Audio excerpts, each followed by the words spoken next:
Public Revanth సారేమో ఇది ప్రజాపాలన ఇందిరమ్మ పాలన అని అంటాడు.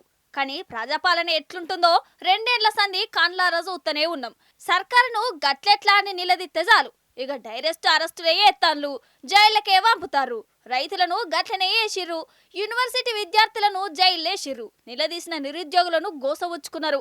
ఇక ఈ లేఖలైతే రెండేళ్ల సంధి నరకం అంటే నరకం చూయిస్తుర్రు. అసలు ఈ లేఖలంటే జనం దిక్కు మాట్లాడేటోళ్ళు. అసొంటి మీడియా మీద మన రేవంత్ సర్కారు ఎట్లా కచ్చగట్టిందో చూస్తూనే ఉన్నాం.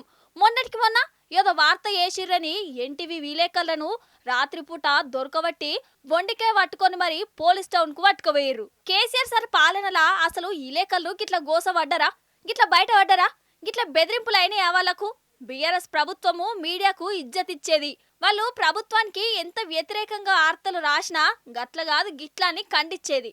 గిట్లా నెరి అద్మానంగా మాత్రం అరెస్టులు గిరెస్టులు లేకుండే. కానీ ఇప్పుడు ఏమాయే, ఏమంట చెయ్యి పార్టీ అధికారంలోకి వచ్చిందో అప్పటి సంధి ఇలేకల్ల గొంతు మీద కత్తి వెట్టనే పెట్టినట్టు ఎత్తాన్లు. రేవంత్ సర్కార్ వచ్చినాక ఇలేకల్ల మీద బొచ్చడి కేసులు పెట్టిర్రు. గన్ని కేసులు పెట్టినా ఒక్కటంటే ఒక్కటి కూడా రుజువుగానే గాలే. కోర్టులే తిట్టినే సర్కారును.